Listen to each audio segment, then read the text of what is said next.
one. All right. Welcome to the Opinionated Benchwarmers Podcast, episode 184. Your Opinionated Benchwarmers are back to do what we do best, and that's discuss sports. Got the whole team back today in full. Got brother Los and Ramon in here, man. How y'all feeling, man? Feeling good, man. Ready to rock it, bro. Ready to talk, man. Free agency's been going crazy. We got the NBA's last stretch of the NBA going on. Ready to do it with y'all, man. Yeah, it's peak time from a sports fan standpoint. Like you said, a lot of things going on NFL wise. Of course, I always got to dabble into the NBA, but I'm not gonna hold it, man. We can go ahead and jump straight into it. Yeah, man. Without further ado, I think the biggest story is Los said it, man. It's NFL free agency, a lot of new faces and new places here. We've had some big stories, some big. I'll take this opportunity Saints and get out the way. Um, I'm very disgusted at the moves that we've made so far. I think we wasted a lot of money on old players. I think we continuously, under the leadership of Mickey Loomis, I'm one. I've been reluctant to say this, but I'm on board. I think it's time for him to go.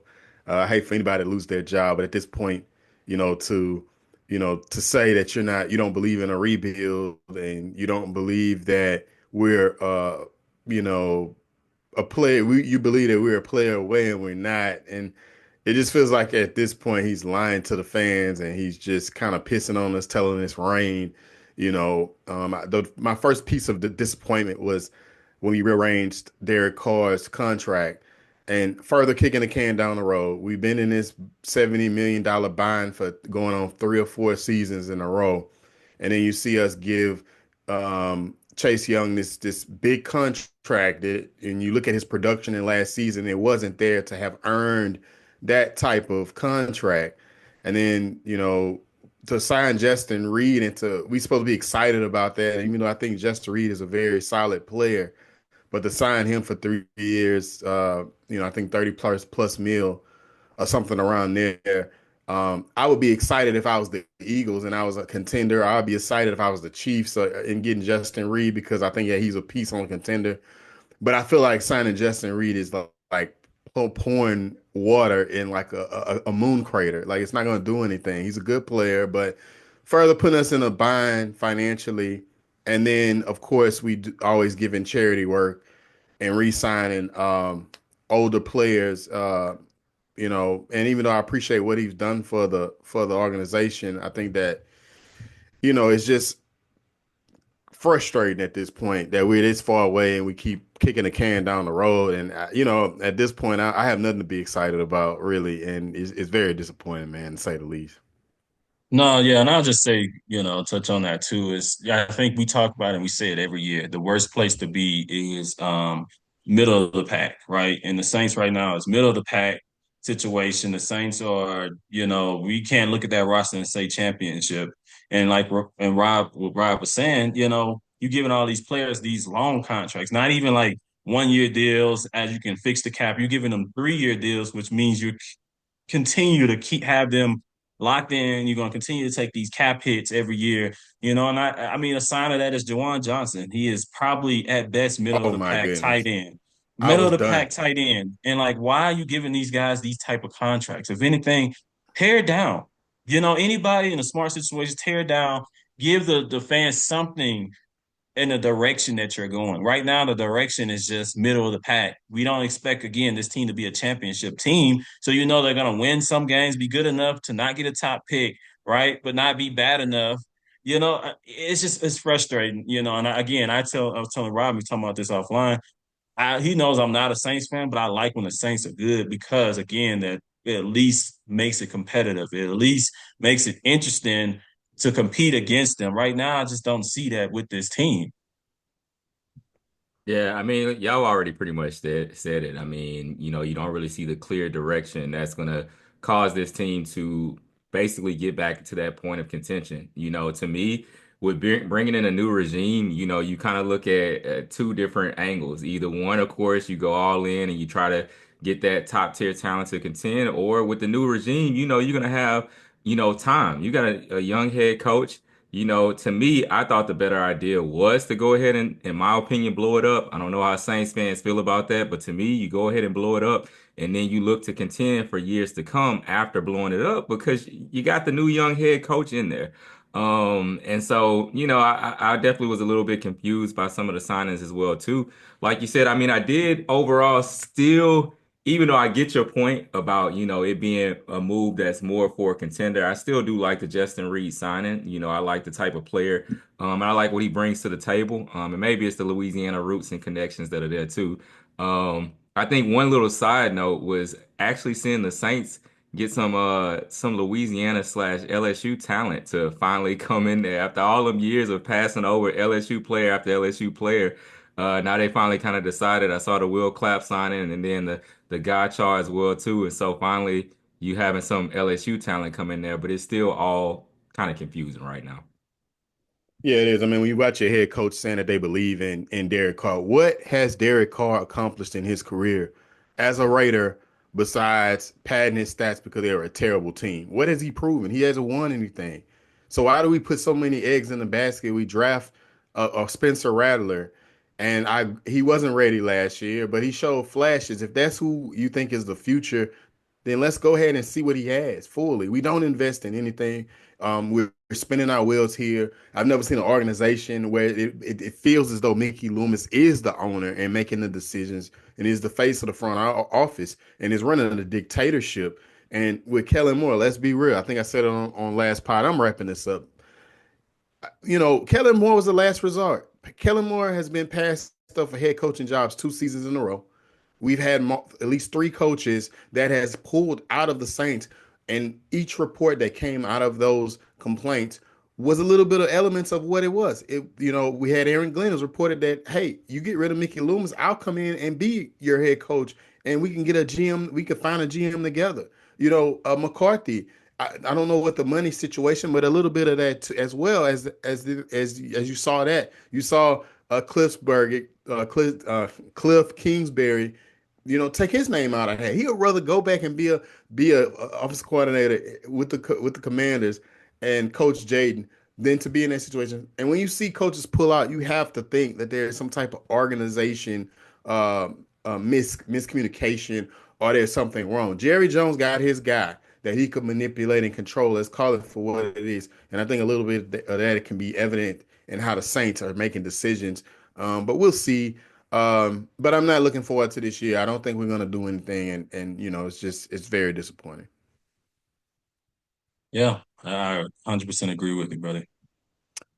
As we move along, I mean, I think the first biggest domino to fall, I think was a shocker to me, and that's Los, y'all, with the Los Angeles Rams taking Davante Adams and signing him to a big deal, which is kind of ironic to me, and I couldn't wait to record to get your thoughts on it because, Cooper Kupp is younger than Davante Adams, and it seemed to me that y'all were hell bent on letting Cooper Kupp go. It's been reported that they was going to cut him, but you signed somebody that's older than the Davante Adams, and we just found out Cooper Kupp has went to the Seattle Seahawks. But man, your thoughts on that, man, and how you think Yeah. your team is doing in the free agency right now? Yeah, no, that's a good point. Davante Adams is older than Cooper Kupp, and then you have fans and, online and everywhere else talking about that same point.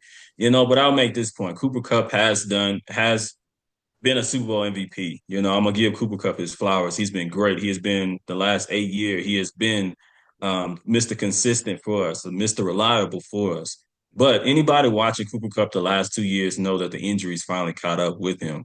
And I think all those lower leg injuries, all those high ankle sprains has hurt him as far as separation. He struggled to separate. You can see that throughout the playoffs. You can see that in the last 6 games of the season when he came back from injury that he is struggling to separate, and each year from 4 years ago since we won the Super Bowl, those numbers have went down. Those numbers have went down in his separation. He was like I think top 15 in separation all the way down to the bottom 10% for separating in this last previous year. Again, I go back to injuries. If healthy, he can still be that guy. But again, the question is, we haven't seen it, and he has not been able to stay healthy. And I get it. Then I look over at Davante Adams, who's a guy that had like 4 straight seasons with all types of quarterbacks with over 1,000 yards, and he's shown last year with we know how bad the Jets were, and we know how bad the Raiders were. That this guy was still separating. This guy was still putting up over 1,000 receiving yards last year with those two bad teams. And so I look at that, and I still see a guy that can still play in this league. And it's been reported that even McVay in the recruiting for him, he sent him video clips of like how they want to use him, narrating over 7-minute video clips saying, "Hey, we want to put you here, and this is how we want to use you. This is where we want to do it." So he has a plan for him. When a coach has a plan like McVay in his mind has a plan for you, I don't worry about this guy who's shown just last year, that he can still play some good ball. Gotcha. Who's wide receiver one over there? It's easily Puka. I Okay. mean, you still got to give it to Puka. Even though he came in and took his number, I don't know. He gave his number to him. I Yeah, won't say took. he He had gave his to. number to him. And So, to add on the Cooper Cup too, and I don't know how you feel about it, but I felt the same way. I mean, we know the type of receiver that he was, and I mean he was a fantasy monster. But if you look at his production, I mean, he had two really spectacular seasons, and that was like 2 years ago. But his production has significantly declined, really, and nobody has talked about it. And we talk about how great he is, and what he's been in the league, what, 7 years, 7, 8 years. So, I mean, I think y'all know what y'all doing. I think the Rams is a great organization. Y'all know when to rid of players, and y'all proven it time and time again in the last decade. When it's time to get rid of a player, you let them go. And y'all do the opposite of what my Saints do, and that's why it's so freaking frustrating. But to me, I think Cooper Cup, the writing was on the wall, and I think sometimes it's kind of oversold of how actually good Cooper Cup was, at least production wise, yeah, yeah. I mean, how much? I kind of agree with him in that, in the sense of in a he career was a good aspect. in Yeah. a career aspect. I get what you're saying. Like he was good and he was productive, but how much of that was Matthew Stafford, who we known as being a wide receiver maker, right? We known this guy to make guys. I forget the guy name that came after Megatron, Kenny Galladay, Yeah, Kenny Kenny Yeah, Galladay. yeah, yeah. Kenny Oh, Galladay, he a got guy me that so bad that Tyler in fantasy season. He got that's me so bad. again, that was a guy that Matthew Stafford made in the situation. Now, again, I'll say Cooper Cup was good with Jared Goff, and he showed that or whatever. But you can slowly see that decline. And there was a point I wanted to make. Is Cooper Cup Coop, gonna be a Hall of Famer? I think he got some work to it's do. I don't I think so. do. I think I I think do. you I think you put him in there just because he's a Super Bowl I was gonna MVP, say, right? yeah. And he a triple crown. So many people can't say that as a wide receiver. You're a Super Bowl MVP. You was a triple crown, so you led in receiving touchdowns and yardage. Receiving touchdowns, yardage and catches. I'm sorry. So I think you have that on your resume and being a Super Bowl MVP. I think he has a strong case to getting in there. Maybe not first ballot, but I think he gets in there. All right, so he's been in the league for one, two. I know I'm gonna let Ramon get in here. 2, 3, 4, 5, 6, 7. So he's been in the league for 8 years. 7 seasons, eight Yeah, yeah. years. This will be his eighth season, and I'm looking at three amazing seasons. He had an amazing run from 2019 to 2021, where he had close to 100 receptions each of those seasons. Um, and the touchdowns, he's had like 30 touchdowns in that span. He had a really good 3 season run. But the other seasons is like, oh, they were okay, and the last Hmm. two he were hurt. So it's like, how good really is Cooper Cup? Like, I mean, he's good, don't get me wrong, but I'm like, I think sometimes from a fantasy aspect, people worship him. And Yeah. you look at the seasons that he's had, I don't know if his career is okay to me. I mean, But so who would you say he's comparable to? If you know, ooh, I'd have to think on that one. You put me on the spot there. You have to put me on yeah. the spot. I I mean, mean, because I would if say, I think of a Hines Ward, kind of like, you know, maybe a Hines Ward, maybe, Hmm. 'cause that's right up top. Anquan Bolden, Yeah. yeah, type. Yeah. I mean, yeah, I think the thing about it ultimately when talking Cooper Cup and not going too long on it, obviously, like Yeah. you said, it's the short and the brief sample size, but I think you still can't knock what the guy did in that short, brief sample size. I mean, we see this across several sports that some guys, they just have that really high peak and then they can't sustain it over time. And we know ultimately, of course, even when you talk about what the Rams did, they made a decision too about availability. Like, we know the best ability is availability, and that's what Cooper Cup has not demonstrated to really have, over the last couple seasons. But as far as, just the talent, the sheer talent, um, I don't know if I want to say the guy is, an all-time like great elite or anything of that sort, but I think that when you look at his, body of work, I still think that he's a guy that's going to definitely be considered, in the Hall for of the Hall of Fame. Fame. I Yeah. don't want to say, like you said, I don't think he's a first ballot guy, but I do think that a guy that when you look at his body of work, because we still got to see what happens in these seasons to come as well, too. And that's what I said. That's why I leave it at it. I think he has some more work to do to be a first ballot type of caliber player. But you know, but What But do I, y'all think? but the thing is, real quick, I think y'all probably both agree and say Davante Adams is a Hall of Famer, though, oh, right? absolutely. But you Yeah. can probably look at his numbers and probably compare to Cooper I Kupp. don't know, man. Well, no, I, I think I, Vontae I don't had think so. I don't think so. we got to do some research and more look peak into that. seasons, I think, for Devontae, because Yeah, Davante those had years with more. Aaron Rodgers. And I think he's gonna be with you in the mind that McVay had. I think he's gonna revive some. At least Oh, I can Devontae's gonna definitely have see Yeah, two that. more Yes. like I very, very, mean, very productive seasons. you're looking at Davante Adams being at almost 12,000 receiving yards for his career, over 900 receptions, almost closing in on 1,000 receptions, over 100 touchdowns. I think I saw Cooper Kupp being more around that, kind of 7,000 mark, Yeah, he's around as it seven. Yeah. relates Yeah, to. So, Yeah. you are talking like Devontae sustained it for many years, man. I yeah. will Yeah. put him still in a slightly different class. I think I just really fantasy wanted to get football y'all to really kind of talk. just drives all of this. Go ahead, Yeah, Ramon. I just really wanted to get y'all to talk positive about the Rams signing. I really appreciate that, though. No, man, look, man. Anyway, them Colts been quiet out of there, but them Colts have been quiet over there, Ramon. But Daniel Jones, baby. hey, I did see a report that Richardson has been preparing better than he ever has in his football career. whatever that, Tried the whole, whatever that means. all Like, right. okay, he should Man, be preparing. Like, why man, haven't you been preparing the last 3 years he's been it, in the league? I get he feeling that Daniel Jones heat now at this point, Oh my, obviously. Like, I don't get it, man. I bro, don't get y'all it. almost. We don't talk about Yeah, y'all enough. Y'all almost as bad as us, honestly. Yeah, a very so far a very mid free agency because the way that I look at it, first of all, I'm not really sinking into investing in Daniel Jones. Like they were talking about some quote unquote Daniel Jones sweepstakes. Like, what are we talking about? Like we know who this guy is at this We point. know he's a career backup, and Yeah. your boy McVay, not McVay, not the older guy, the younger guy called it. Shout out to him, ESPN insider, draft insider. You got the older guy, and Oh, then you you got the talking about Todd McShay? Ty McShay called it. He called Yeah. it. He said that man is a backup. And my thing is right now, one thing that we all know is one of the best windows to really build your team is when you have a young quarterback still on his rookie deal and to invest in all the other positions around him because obviously he's going to be on a cost controlled deal. And so to see the investment be in Daniel Jones, I know it's a 1 year deal or whatever that sort, but to see the investment in Daniel Jones, I just didn't really get it. Also too to see the losses that we had along the offensive line.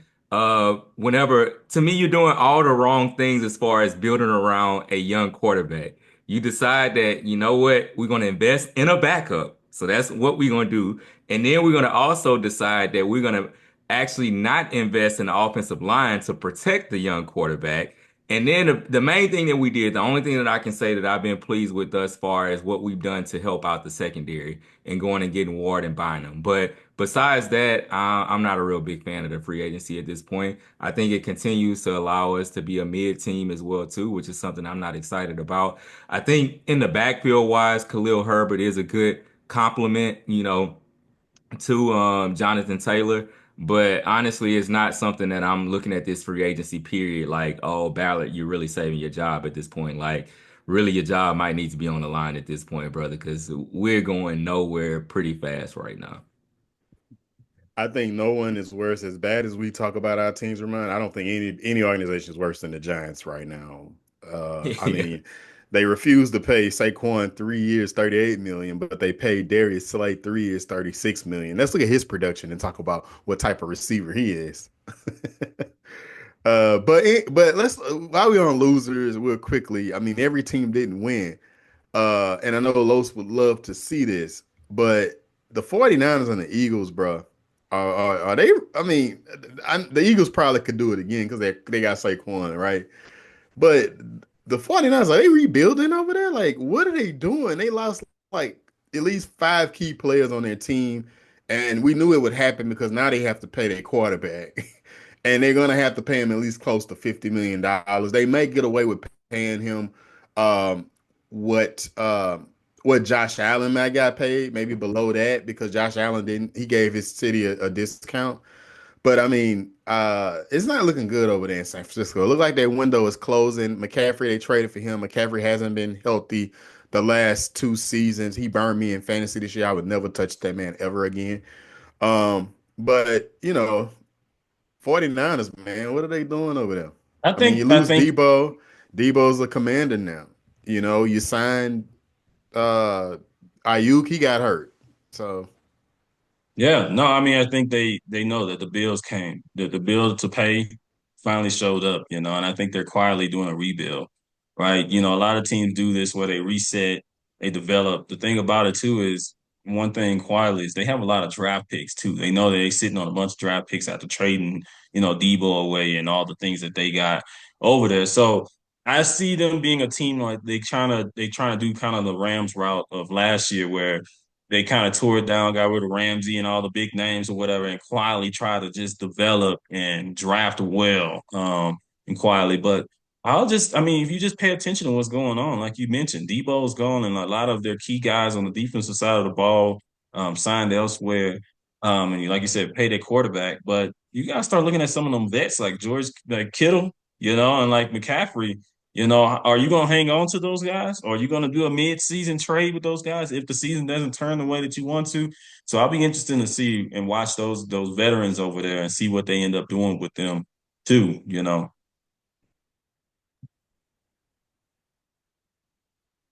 Like you said, obviously it's been a little bit of a curious situation over there of what they're doing, but seeing kind of how it's outlining, I mean, I think they thought fans were gonna get a little bit excited about a Bosa signing that happened of reuniting him, I guess, with his brother or things of that sort. But we all know that that's nothing really major at this stage of his career, nothing to are the really get Bosa's excited really about. good anymore?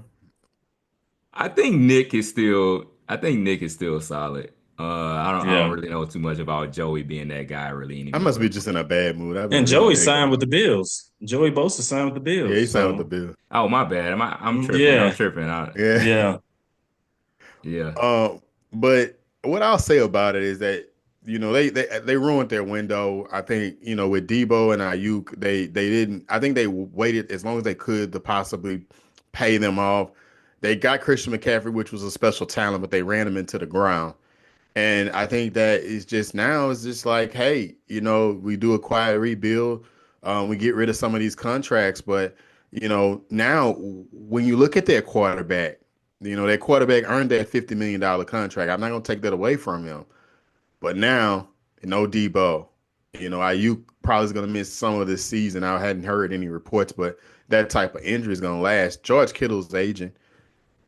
How Yeah. good is he gonna be? Like I'm just interested in seeing that this organization that has ran so well, they've drafted Yeah. really, really well over the past decade, and they've done well. But now it's really about to come to a head. Yeah, I think this is where the proof is going to be in the pudding too about the debates and stuff that we've had in the past, and especially Los being on Purdy for many Yeah, years yeah, about what is he going to look like now, yeah. once these weapons aren't, surrounding, him where he can just dump the ball off and check down and things of that sort. Is he really going to be a guy that shows that he can be worth that price tag that he's going to get, or is this going to be something that potentially sets the franchise back for years to come? So another what the WTH moves that have been made, it's a couple I want to get to, and then we'll move on here. But CJ Stroud was the second most sacked quarterback in the NFL this past season, and the Houston Texans trade away Laramie Tunsil to the Commanders, and the Commanders gave up a lot to get him. Is he worth all of that? I will say this: it's worth that if you feel like he can protect Jaden, because we know that Jaden could have used the help last year. But still, man, what are they doing in Houston, man? What is that? I mean, in other moves, this segment is called "We Could Be GMs in the Front Office," guys, because the moves that are being made, they're real head scratchers, and I'm done thinking that they're smarter than us. You take it away, Ramon. I'm just as confused. I Yeah, no, mean, I mean, You don't even no, know it's what to no, it is completely say. dumbfounding because the thing about it, this is what I was alluding to with my coach as well too. When you have a young prized possession, and the thing about it, we know C.J. Stroud is in a different stratosphere than Anthony Richardson, even when I say this. But when you have a young quarterback like that, the biggest thing is you have to protect that guy. You protect him and you give him weapons. Like that's what you ultimately got to do. So my thing is ultimately, how do you, when you've struggled to protect, you say, you know what, we're gonna make this even worse, and we're gonna We're even gonna trade struggle to our best yeah, offensive line. yeah, like it literally does not make any sense whatsoever. And like you said, on the commander side of it, sometimes, of course, you do have to take that type of risk and give up a little bit more asset wise because you know what you have in a QB and Jaden Daniels at this point. And so you know ultimately that you have to protect that guy. So you see really two franchises doing the opposite things with young, talented quarterbacks. You see the Commanders doing what they have to do to try to build around Jaden in this window of time that they have right now to have him on a rookie deal. And then you see the Texans doing the opposite thing as it relates to CJ Stroud. It just doesn't make any sense. Yeah, it doesn't make any sense, man. Is that I just had to talk about that. I was like, what is that? That was a WTH move. I'm about to apply for assistant GM tomorrow somewhere. Gentlemen, do y'all have any more just head scratches that y'all observed that y'all wanted to discuss before we move on to some NBA? And unfortunately, this segment is nothing I want to talk about. Our Lakers are skidding here. We just got obliterated by 20 points by the Bucks last night. As we record this on Friday now, we got to face a Nuggets team without Luca, without Rui, without DFS, without the only person that's Gabe playing. I don't even Vincent. know who's playing. I might Yep. be playing. I don't know. I got to check the schedule. I don't know. I'm late for the game, but we are clearly going to lose tonight. We have fallen apart since LeBron has gotten injured, and which is pretty remarkable because at 40 years old, he means so much to our team. And that's what this has made me realize. As much as I hate to admit it, this 40-year-old at his age and the production that he's doing, he's averaging like 25, 77. His averages right now are more than when he won MVP with the Heat. I mean, take it away, man. I don't know what to yeah, say. I mean, it's been I got my frustrating. thoughts. Yeah, it's been frustrating to see how much we have to depend on LeBron too, day in and day out. And Luka's gonna do his part or whatever. But as far as a defensive standpoint, having that size of what LeBron brings to it hurts us when he's not on the floor, right? Again, we lost LeBron and lost Rui at the same time, which hurt us. So those two being out alone, kind of you feel the impact of when you play a big team like the Bucks. When we're gonna play a big team like Denver tonight, as we record, as you mentioned on Friday, you feel when you're missing that size when Gabe Vincent is guarding somebody like Kuzma last game. And it's like what Gabe Vincent 6'2", who's gonna do with a 6'9", forward. You know what I mean? And then tonight he's gonna have to probably guard Michael Porter Jr. It's like he's not even seeing him when he's shooting, and rebounding, right? We didn't even mention Jackson Hayes being out. The rebounding stand, you're the part, it's like killing us, right? Right Can now we we're getting cut Alex Lynn tonight? yeah, Yeah. yeah, we Can can we start cut him? wasting minutes. Yeah, because Like, yeah, Yep. what pointless. is like Anyway, what is he doing? Nothing. Absolutely Gee, nothing. he's a body out there wasting space, man. He's worthless. He fouls too much. He can't move his feet. He can't defend. He can't do anything. Nothing. can't Can't rebound. rebound, can't defend, can't I'm like, finish. He's he's slapping the horrid, ball out, slapping the ball out. I'm like, what? Just rebound bro. it. Why are you slapping it to the And other Gabe team? Vincent missing three wide open corner threes. That Oh just my gosh. Yeah. Anyway, go ahead, yeah, Ramon. it's No, frustrating. yeah, I jumped in. but like y'all said though, man, it really is all falling apart just from an injury standpoint as a whole. I mean, I know that it's really glaring to see LeBron be out, but I still think that this team looks different if Rui is playing right now and if Jackson Hayes is playing right now. I still think that the team looks different. And it just goes to show, we knew that we were going to be in a tough spot too with not having a true real backup center or backup big. And now you see a guy like Jackson Hayes go down, and now that is like completely glaring at this point. I think ultimately though, the biggest thing is if this team gets healthy, I still have, high aspirations for the team. I'm not in a place where I'm like, oh gosh, the season is done. Everything is messed up. Rui's going to be reevaluated. And I think that of course he'll be back. LeBron is basically, I think Rui and LeBron are listed as day to day right now, but I wouldn't rush them back because I don't want them to re-aggravate anything or anything of that sort. But once we're back completely in the fold and you have LeBron and we have what we've seen in Luca, the Luca that dropped 45. If we can get AR to be consistent again, I know he dropped 28 last game, but it Yeah. still wasn't his That was best his looking, that was his first best that was his best game since his injury. I yeah, mean, that's what we've been missing with LeBron on the floor with him. If yeah, he's not gonna play as a number three like he's been playing all year, we don't have a shot. He yeah, has to be productive. He has to be aggressive. I look at our schedule, it's been a rough stretch. This is why you can't lose to the Brooklyn Nets. This is why you can't take a yeah, night off. That's why JJ was so frustrated because he knew what was ahead of him. You got the Bucks coming up. Then you have Dallas. I mean, I'm sorry, you have Denver Denver, coming up tonight, like we mentioned, and then you have the Suns on Sunday. I mean, we might could beat the Suns if we play with some effort, and with Luca playing, maybe. But then you got Denver again coming around town. yeah, Then you got to play the Bucks again.